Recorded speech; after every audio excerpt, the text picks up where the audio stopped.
Good afternoon. Welcome back to another episode of Dubai Works Business Podcast. This week, I'm joined on the show by Ian Carless. Ian is the partner at Warehouse 4 in Al Quoz, Dubai. Warehouse 4 attracts the world's leading brands to host everything from workshops for 30 people to major product launches and regional conferences for audience in their hundreds. Prior to opening Warehouse 4, Ian and his partners had spent 25 years working in broadcast TV with brands, household names that you'll know of, such as MTV, ESPN, Star TV, etc. Today, we will discuss the new offering, Live from Warehouse 4 initiative, and also what a career in broadcast TV is like, and what the future holds in these current times for the events entertainment industry. Great to have Ian's views. Ian, welcome. Thank you. 25 years, I should change that. It makes me sound old. Experienced. Yeah. Dress it up a little nicely. It's nice to have experience in this day and age. It counts for something, as you've shown with your recent kind of offering at Warehouse 4. So how did Warehouse 4 come about? So my ex-wife was in the event industry, and I kept hearing from her that there was a lack of alternative spaces to hotel ballrooms, and certainly ones of any decent size. There were some very small spaces for like 10 or 20 people, but certainly nothing for a few hundred. And I think I was sort of just getting a little tired of video production and television at the time as well, so I was looking for something new. Yeah. And I just thought, well, you know what, it could probably serve both, really, couldn't it? It could be an event. If I look for somewhere that could be an event space and double as a studio, then But in the end, it just ended up being an event space. So that's really what started it. So, that's what started. That's interesting. So it's kind of like in any industry in Dubai, people see things that aren't really there. They hear of things, whether it's food or whether it's sports, and you did the same in a kind of creating space. Yeah, very much so. I think, look, once I looked into it, I was actually quite surprised at just how many alternatives there were to hotel ballrooms. Very, very few. I mean, there were a few in Al Sakal, but even the ones that were there tended to be art galleries, four white walls, very bland offerings, or things that were kind of doubling up as something else. And then if there was a bit of downtime, they'd push in a few events. What sort of year was that? That was crikey, hold on, what are we now? About 2014. 2014. I started looking at that. Okay, interesting. Now, I remember in a company I was with before that, and whenever we had events that could have been at Warehouse 4, it had to be at a hotel ballroom, like you mentioned. Yeah, exactly. Because they just weren't spaces. And if there were spaces, they weren't event spaces. They were just empty. Commercial commercial rental spaces. Exactly. Interesting. So now I already understand a little bit about it. Yeah. Were you in Dubai before that, Ian? For how long? I was. I've been here nearly 18 years. So I arrived here in 2002. I came over here to work for a company called 10 Sports, which was a new sports broadcaster, primarily cricket when it started, but very quickly morphed into a general sports broadcaster, primarily for the subcontinent. Okay, interesting. Which has since been bought out by, I think Sony bought it in the end. Yeah. So for people who aren't familiar with the kind of production TV broadcasting, how would you kind of describe the industry, the ecosystem, how many players there are, and how things work a little bit here in this region? Yeah, maybe. Yeah. Yeah, look, I mean, you've got your big guns like the NBCs, and then each of the countries in the region has their own national broadcaster. There's a lot out there, particularly if you just scroll through your satellite channels and just see how many channels there are. Yeah, I don't know how they're sustainable. I'm not sure that they are. Many of them tend to be vanity channels or a side offering to something else. Yeah, there's certainly not the commercial value in that many channels that there are out there. It's kind of changing because of the business model, because of streaming, because of digital. Yeah, I think so. Look, I mean, you've seen quite a few people move online. I mean, we've probably all seen recently OSN has now finally, pushed their offering online instead of the normal traditional route. Yeah. But it took them a long time to get there. But it's the way everything's gone. It's the way everything's gone. But so if they work with, how would you have worked with them? Do they, if they create their own TV shows, do they generally work with in-house specialists or companies like you, or how does that work? The market's a little bit different here in that, or it certainly was when I was in the thick of it, in that there's not that many opportunities for external production houses or freelance producers, executive producers to go and pitch shows. A lot of the content that was being made or programs that were being made were made in-house. The networks for the longest time, and I think some of them still are, were somewhere where we were in the West sort of 15, 20 years ago, which was everything was done in-house. So your producer, cameraman, etc., your production staff that could be working on a sports program one week, the next month could be working on a period drama. Okay. You know, and that was the way they obviously amortized cost, etc., etc. But in the West now, I mean, that model's very much gone. For example, take the UK, for example, the BBC. It's very much now all third-party people coming in, shows being produced specifically for the BBC, and you're only really in a job, or you only have a job for as long as that show is on air. If they don't renew the show, well then, okay, next company or next program comes along. Okay, so they would be known as kind of independent production companies. Yeah, absolutely, yeah. But that opportunity, it was few and far between here. Okay, and are they? Is there a difference between them and someone who might make a TV commercial, or can you do both in your time? They're two very specific disciplines. There are people who've gone on. I mean, look at Ridley Scott. He started in commercials and then went on to make some absolutely fantastic films, right? Yeah. So I'm not saying that there can't be crossover. There is. Okay. But generally speaking, I think certainly if you're doing television programming, you tend to stick to that, and if you're doing commercials, you tend to stick to that. They're very, very different disciplines. And then for young graduates who are studying media, if they want to be a producer or something like that, is it again a different choice? I think it's really hard for people coming through right now. Yeah, I mean, look, I was lucky in that I've talked about this with a lot of colleagues who've been in the industry for about the same time as I have, which is, like I say, about 25 years now. And I think we were probably one of the ones that last sort of batch that were lucky enough to be able to work for a big broadcaster, to be able to come in at the bottom, you know, making tea, or, you know, well, back then when everything was on tape, you know, running tapes from department to department. But then what that gave you was you were surrounded by the whole ecosystem. So you were able to sort of like, oh, I'll just go and watch what this camera guy's doing for half an hour. Okay. Yeah, oh, and then I'll go back and do my job again. Oh, I'll go and look at graphics, or you know. And I think that opportunity for training and learning doesn't exist now, because the broadcasters generally these days are a lot leaner. Training is a luxury for not just for broadcasters but for most companies. Not enough money is ever spent on training. So I think for people to get experience these days is a lot tougher. Okay. And now you're seeing, you know, obviously over the years as well, you know, the drop in cost of things like equipment, for example, is great that it's democratized the whole process, so that now more people can have a go.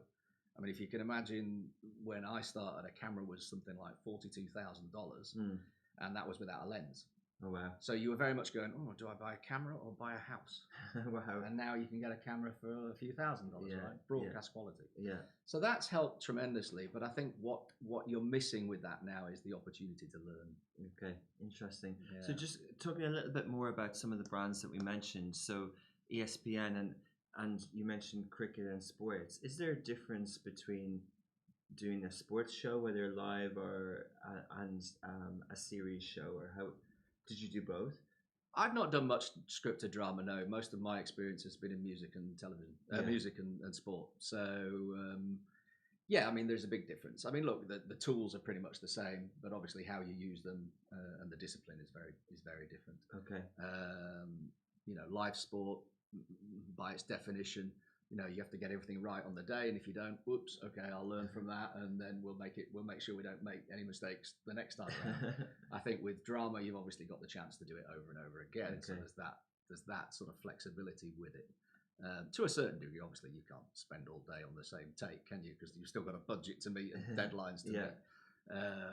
But yeah, they obviously are different. So again, I think people tend to specialize. If you're into live sport, that's where your career tends to go. I'm generalizing. People obviously have made leaps across the divide. Yeah. But if you're into live sport, you tend to stay in live sport. And similarly, if you're into scripted drama, you tend to stay in scripted drama. Interesting.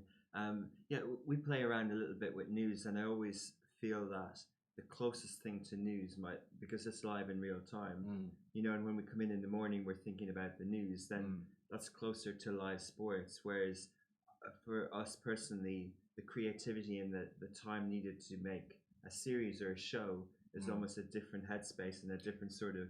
It is. I mean, there's different requirements. You know, when you've got obviously when you've got a live event, your deadline is dictated by the event. True. So you're really, you know, if you're not there and if you're not ready, whoops, you know, people are going to notice.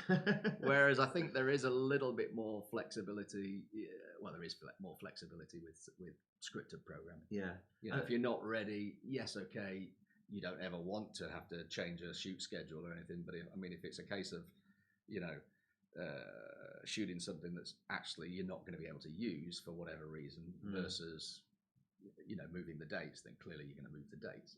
I mean, there'd still be questions asked as to why you messed up and have to change the dates. You know, you should have got it right in the first place. You should have been ready to shoot when you see, yeah, exactly, when you said you were going to. Yeah, and we joked beforehand about being front or behind the camera. Yeah, like how many times did your role change behind the camera? Is there a difference between a director, producer, cameraman, or do you acquire all those skills over a career? Yeah, very much so. I mean, there's less delineation these days. I mean, you know, we're well into the era now of things called predators, for example, which was producer, director, and editor. Okay. You know, so very much wearing three hats. Yeah.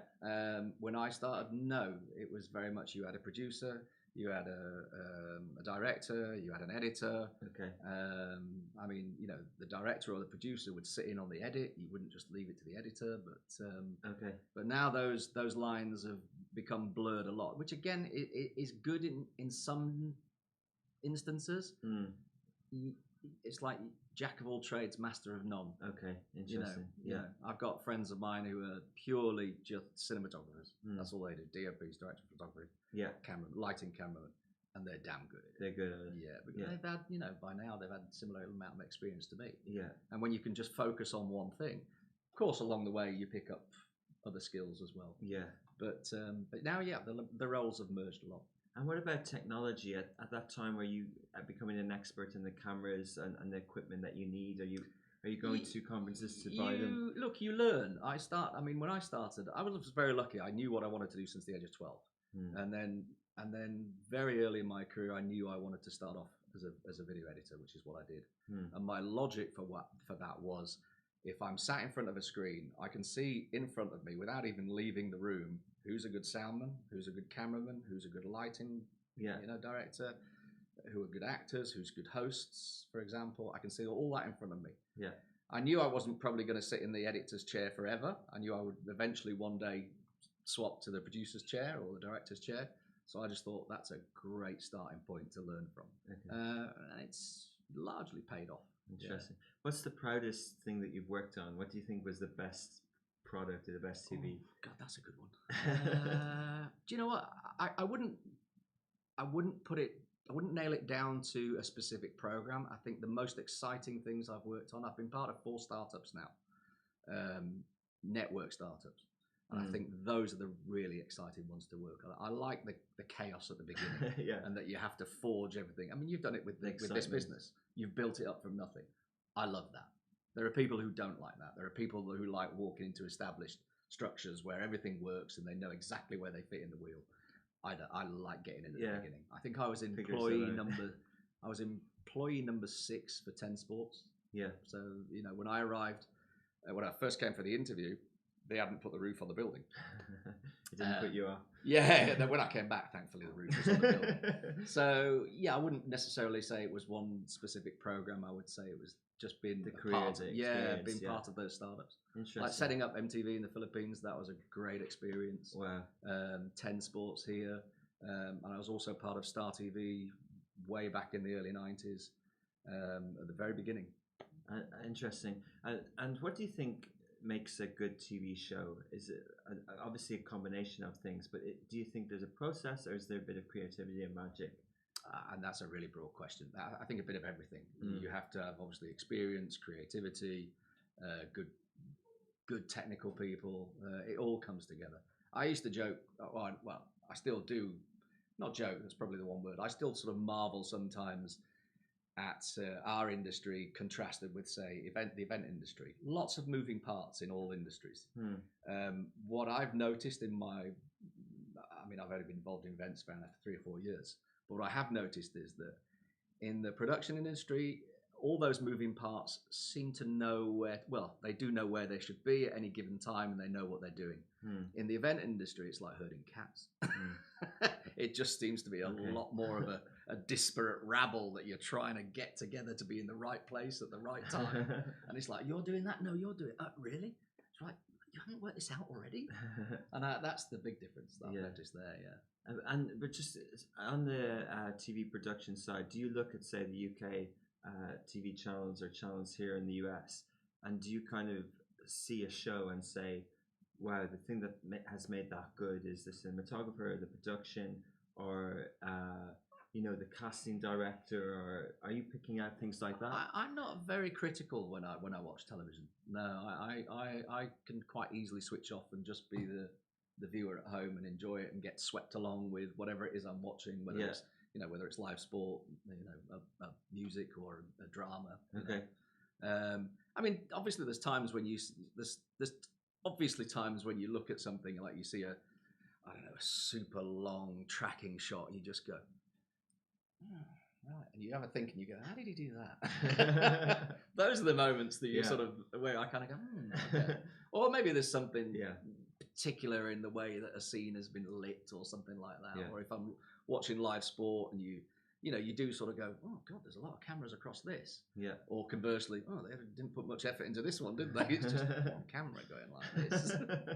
So those are the things that I noticed, but I'm not terribly critical. Not critical. No. So talking a little bit, Ian, about the streaming industry that's happened, and particularly one point of it in terms of choosing content, we hear, say what made Netflix switching to original, and we talk about, say, House of Cards, but then you hear a counter into, or an opposite argument to that, and saying that they said that it doesn't matter what movie they put on, that people will watch any average movie on Netflix and things like that.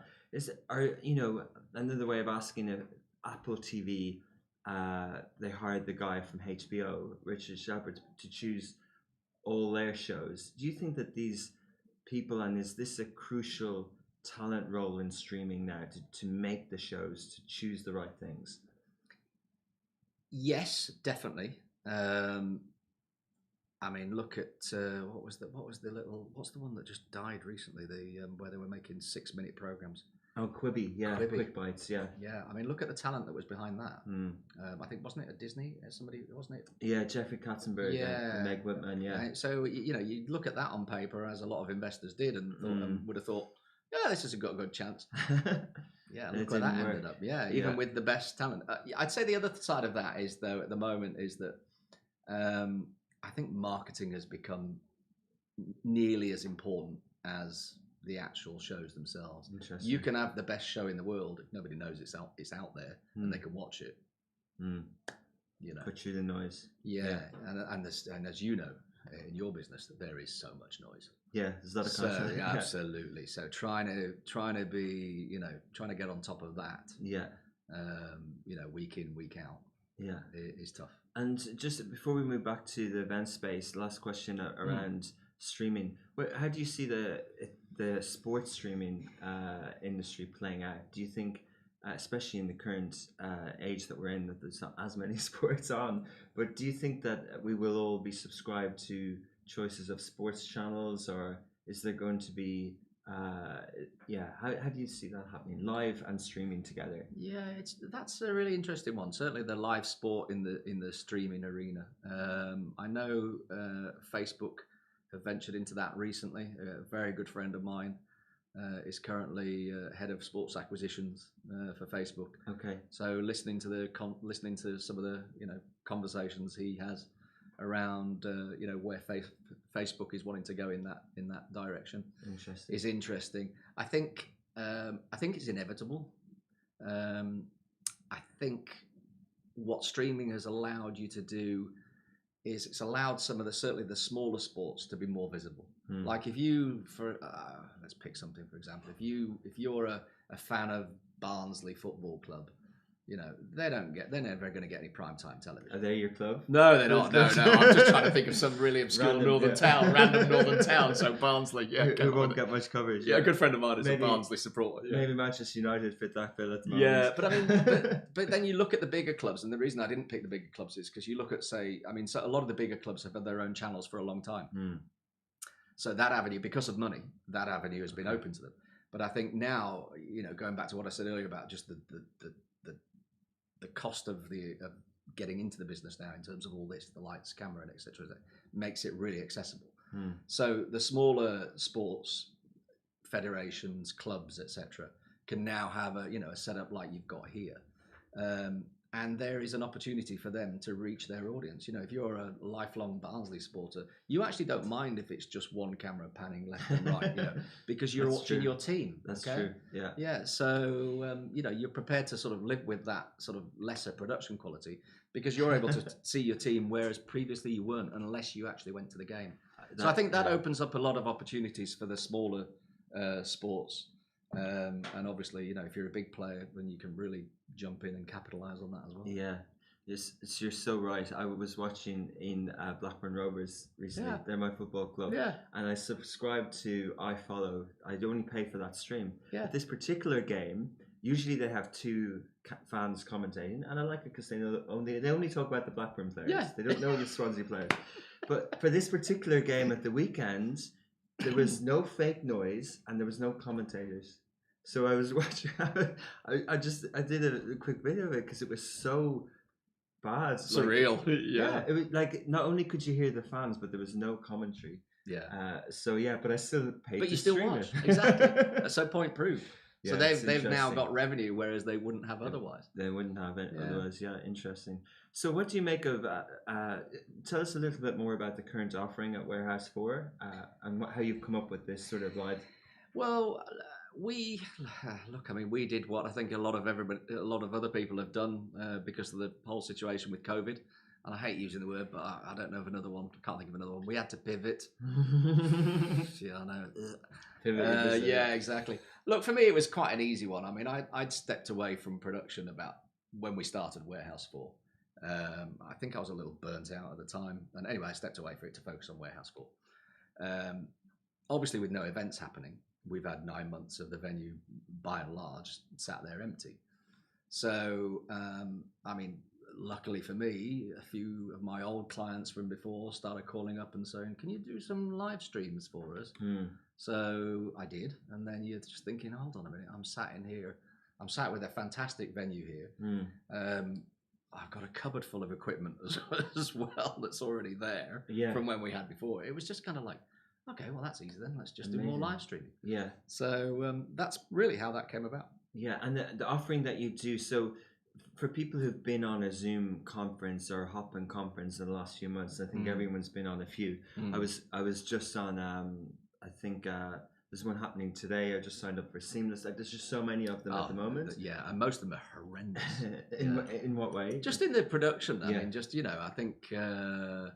Look, I mean, they're a necessity, and I think if you're, for a business meeting and things like that, they're fine. Then it does, then Zoom does what it says on the tin. Yeah. I think when you're trying to adapt that for a more of a broadcast environment, then the challenges start to creep in. Yeah. I mean, how many Zoom calls have we been on where the person's got their laptop down there and all you're doing is looking up his nose and at the ceiling above, at the top of his head. Yeah, absolutely. So, I mean, those are where the challenge, all the audio's terrible. You're like, what?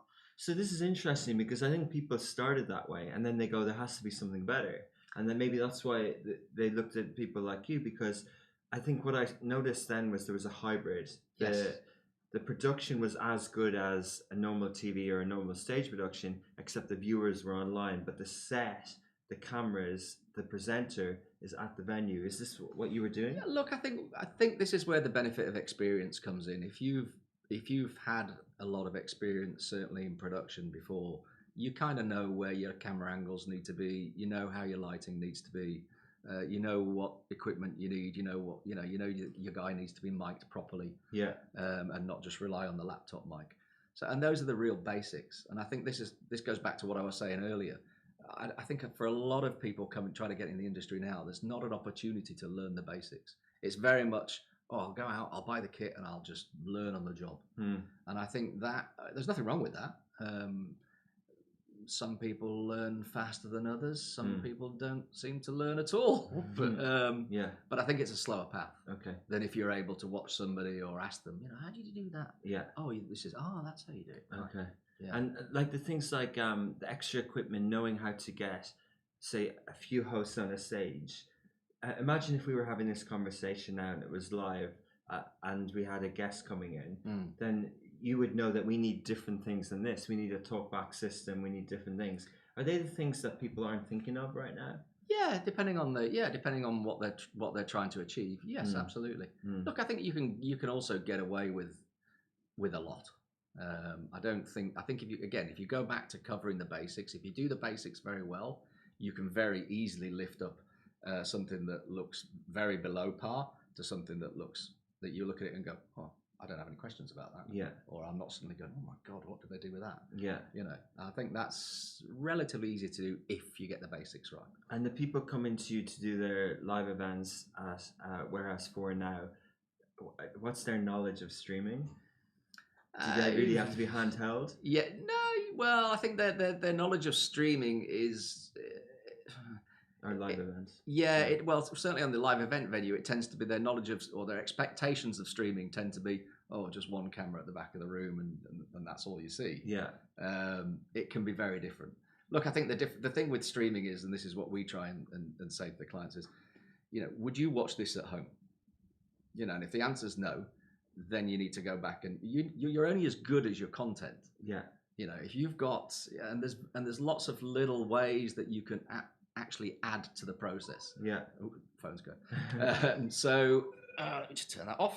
There's a rookie error. Yeah. Tell you what, any of my colleagues watching that now. Yeah. It's okay. That's what happens. Yeah. Yeah. So I think there's lots of ways that you can up the value just a little bit. Okay. And it's interesting. It's kind of something I was thinking about earlier in terms of content. The right presenter, the right. I've watched some shows where people are building TV stations and they just know a presenter is really good. Do you think like an anchor and a presenter can really carry a show?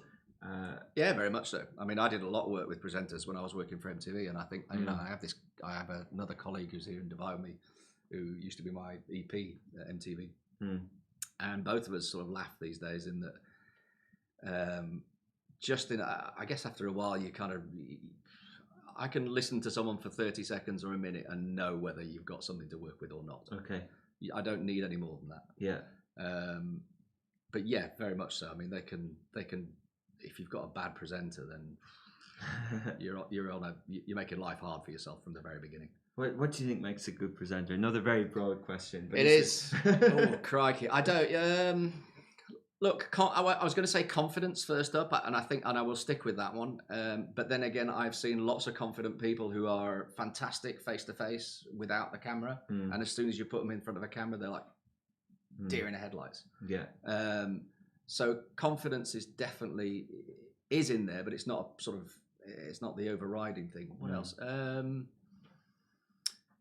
Well, clearly you're not going to be afraid of the camera. What else? I don't know if there's one thing. You obviously have to have. I think you have to have an appetite for it. I think I used to think presenters were a little bit narcissistic. Okay. And some are. Do you think they grow into it and they can change and mature over time, or would you know, like, if someone's talented? I think you've got a knack for it. I think there's presenters that I've come across in the past who, within the first 60 seconds, okay, I can work with that. Yeah. And they go on to better and better things. I think there's other presenters that I've come across as well, where you kind of go, okay, they just need a little bit of polishing. They need a little bit of, for example, a little bit more time in front of the auto cue, just getting used to that. Particularly if you're in a live environment, I think one of the hardest things for presenters is they have the earpiece. So, and in their ear, they're listening to often a director and or a producer. So I think, having somebody talk to you in your ear while you're talking to the camera as well, is a skill. Conflicting information. Yeah, it's a skill, and I think that again, something like that, you just need practice at. Again, some people take to it quicker than others. Some people are very much able to sort of filter out the noise and only. Yeah. But some of that is also down to the experience of the people in the booth as well, in the production booth, because you know when to talk to a presenter and when not to. Yeah. So and there's obviously times that are better than others. Like an ad break. So it does sound like a lot of this stuff overlaps to what you're doing now. Have you enjoyed being back into it? Yeah, massively. I mean, it is just like falling back into what we were doing before. I mean, the only difference is the platform, is that we're just live streaming rather than actually making a pre-recorded show. Yeah. So and again, I think a lot of clients at the moment, they want to do the live stream, but then a lot of them kind of they fall back on pretending it's live stream, pre-record it. They do, or they'll do a little bit of hybrid. They'll pre-record a lot of elements and then just do the key bits live. Yeah. Which cuts down on the risk.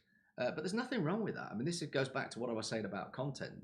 Not everything has to be live. I mean, there's lots of things that you could be doing to enhance whatever it is you're doing, like pre-recorded bits. And again, not all of them have to be sort of Game of Thrones in stature. It could be just that you've sent a cameraman out and got an interview with a key person, and when you're talking about let's say, let's see what Joe so-and-so had to say about this, and then you roll in that piece of content. Yeah. Okay. So I think those are the things that we're trying to encourage our clients to look at. It doesn't everything that you're doing in your live stream doesn't necessarily have to revolve around what is in front of you at that particular time. Yeah.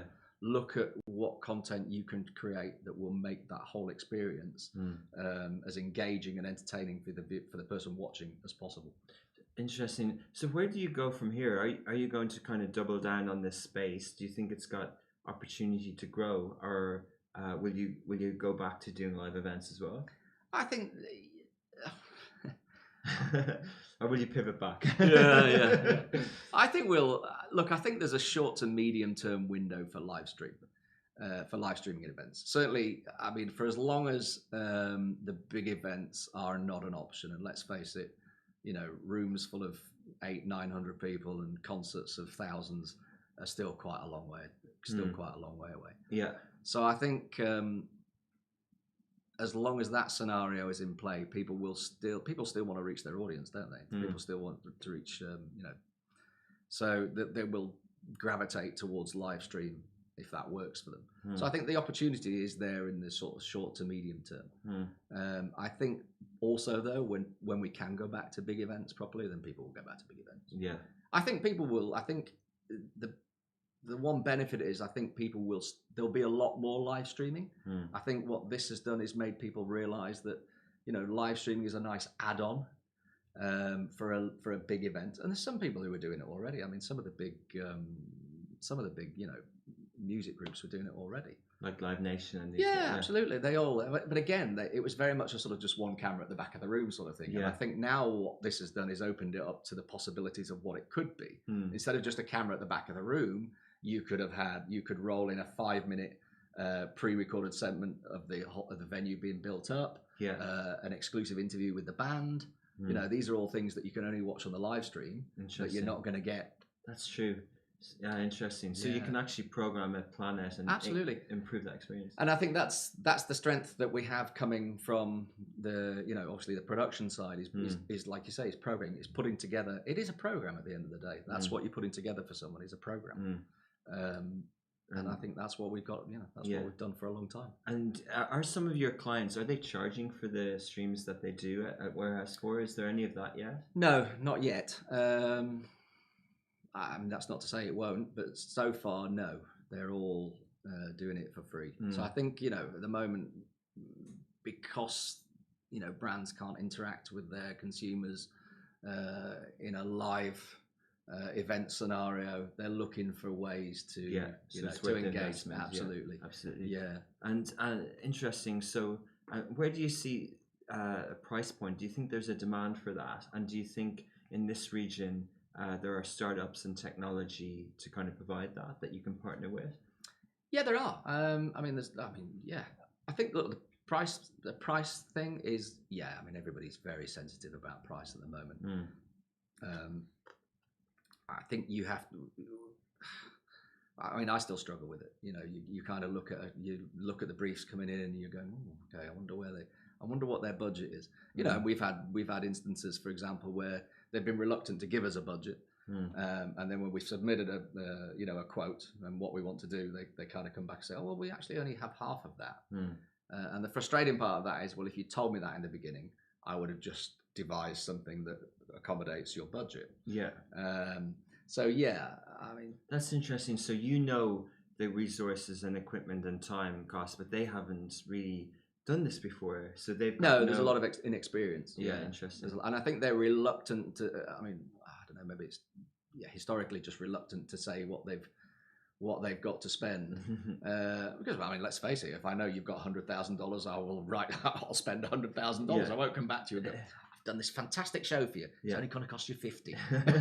You know, you'll more than likely use up whatever budget you've given. And you still can. Like you can you still can, but equally, on the other side of that, I mean, I think, look, transparency is much better. If a client was to come back to me and said, look, we only have, say, $50,000, then clearly I'm not going to go out and book, 500 Valkyrie warriors to ride across the sunset. You don't have the budget for that. You then come up with ideas that will still give the client what they want, but fit their budget. I was reading about The Economist, and they sent an invite to a live stream with Bill Gates out to their subscribers, and 44,000 people RSVP'd, and 27,000 people attended it. And that shows demand, doesn't it? It does, yeah, very much so. And is that something that obviously they couldn't just put Bill Gates on a like this? They obviously would need a partner like you to do it. So maybe it is in the short term and medium term, but there seems to be demand for this. There does. I mean, look at what's been happening with the virtual events, and I'm not a massive fan of the virtual events. And by virtual, I'm talking about lots of green screen, 3D sets. People chroma keyed in front of amazingly 3D backgrounds. Okay. And I'm just like, it's too much. It's just not necessary. I mean, our approach is much more going back to television and have that linear approach where, if you've got 5 or 6, for example, panel speakers, I don't really need to see all 6 of them on screen when only one of them is talking. Why don't you just have the one that's talking, talk full frame, when he's talking, and then just use the shot of all 6 of them, where necessary, where maybe the host is asking them a question, and then obviously come to the main guy when he's answering the question. So that is for me, that's a much more sort of linear television approach than having 6 heads in a little box all against a wonderful 3D background sat there. I'm not a big fan of that. Interesting. And one other thing, obviously the US election happened this week, and still going. It's still happening. It's still counting. But did you look at that from a production point of view of how the media has covered it? And I noticed one of the new media brands in the US, that on Facebook they were live for 7-8 hours, and most of the time they didn't have a presenter. They had 2 shots, one which was a feed, like a camera in the room, of a ballot box, and then obviously someone picking tweets to put alongside it, and it had engagement.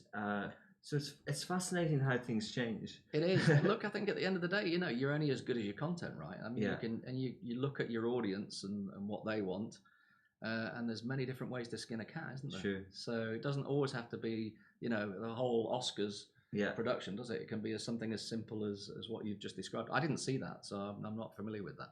So, but just on that line of things, do you think that there are opportunities to kind of do streaming for events, say in Dubai or New Year's, in that way, without a big production and without presenters? There might be innovative ways to do live streams.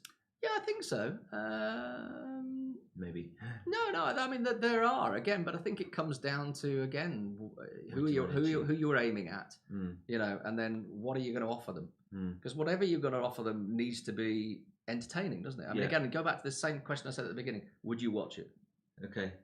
True. And I think if your answer is, yeah, maybe. then okay, then why are you doing it? Yeah, yeah, that's interesting. Yeah. So something else on that, like, where do you stand on adding kind of the noise over the football games? And would you have at your event? Have you done fake claps for a pretend audience in the crowd? I don't think we've done the fake claps yet. No, we haven't. But I think the football stuff is wonderful. Yeah, absolutely. I mean, it adds to it. Totally. I agree. To it, yeah. As I described, when it wasn't there, I really missed it. Yeah, no, absolutely. I mean, you kind of, and I very early on, one of the questions I had was, I wonder if they're piping that in the stadium as well, and they are. No way. So the players hear that too. Yeah, that's quite smart. Yeah, well, it makes sense, right? Yeah. That's interesting. Yeah. So it creates atmosphere. Yeah. So I don't know if that's across the board, but certainly a lot of the clubs are doing that. Yeah, well, so the players actually hear that too. They have the tannoy systems and things like that. Would you ever? I'm going to ask about the plans for the future as well. Would you, if you have a pitch for a client and the client an idea for a live event, is that something that you might put on yourself and try and create an experience online as well? Yeah, I think. Yeah, look, I mean, we're always coming up with ideas. I think the problem there is finding someone to pay for them. Yeah. Especially now when budgets are paramount. Yeah, look, we're happy to pitch ideas. Yeah. Cool. So finish up then. Where do you kind of see the events industry going? I know we already touched about it, but do you think that there is going to be more of these live streams? Do you think that Warehouse 4 will be there for a live streaming event for next 12 months, 18 months? Oof, look, I hope so. I mean, everybody in events right now is hurting. Events, hospitality. I mean, certainly the events, we were the first to close. We're the last to open again. I think it's challenging times, massively challenging. There are some people who will survive and there are some people that won't. For us at the moment, it's very much month to month. It's very hard to predict at the moment if the volume of events. Certainly, I look at my calendar now for November, and we're nowhere near what we should be. Nowhere near. And this is supposed to be one of the busiest months. I mean, hopefully we'll have enough to get by, but it's touch and go. It's really touch and go. I think I take heart from the fact that we're not a Dubai World Trade Center. I think they have a specific problem set in that their whole business model is engaged around very large events. And I think there is a there's probably 50% of the population at the moment who are just like, oh no, I'm not doing any of that. And then 50% who are like, yeah. Interesting. So you've already got, only half the market to aim for. And then, of course, you've got all the COVID restrictions in place as well, which dramatically cuts the opportunity to make those big events viable. I think we're lucky in that we're a smaller venue. So at the moment now, with social distancing, I think we can accommodate about 75. And I see that as a bonus because I think people's budgets are going to be challenged for a long time. I don't think they're necessarily going to be looking for super large events. And equally, the crisis committee, they don't approve events over certain numbers, so it's harder to get permission. Yeah, that's correct. I mean, look, again, Dubai World Trade Center is kind of in its own little bubble there, in that obviously they've got a lot of very influential support. So I mean, I'm not sure if this is, but I think GITEX is going ahead. Yeah, some part of it. I'm not sure how many people. Yeah, I'm not sure. So again, the numbers is always in question. But I mean, historically, that's a huge event. So I think there is the willingness, I think, to get things going. Yeah. I think they want to, but obviously it has to be as safe as possible. Interesting. And Dubai has, and I think there's been a lot of focus on the ones that have gone ahead, and world eyeballs in terms of how do you pull off these events? What are the kind of, what are the rules and regulations in place, and do people feel safe? And luckily, here especially, that everything that's happened hasn't caused incidents, and there's just been more and more, so it's gradually kind of improving. Yeah, I think so. I think awareness is key as well. I mean, we've been getting phone calls from clients saying, "Are you open for events? Can we do events?" So I think, there's awareness is key. Yeah, interesting. People aren't still aware that as of the 15th of September, you can go out and organise events. Yeah. Yes, there's restrictions. Yeah. But you can actually have events. Yeah. And because your space is it's got good parking, it's in Quoz, it's indoor. Do you do better in the summer or this season, or does it depend? We do okay during the summer. I mean, there is a tail off historically. I think there is for most businesses. Less so now, I've noticed, than when I arrived sort of 18 years ago. I mean, summer was right. We'll go home then. Come back in 3 months. Thankfully, there is business continuing throughout those months now. But we do see a tail off. We do see a tail off. Cool. And what's your view on the region? Like, you've been here a long time. You must know it quite well. Would you be, after COVID, would you be bullish on the Middle East as an emerging market, or it's all up in the air? That's a very... do you know what? I don't know if I look outside of my own little ecosystem enough to be qualified to answer that.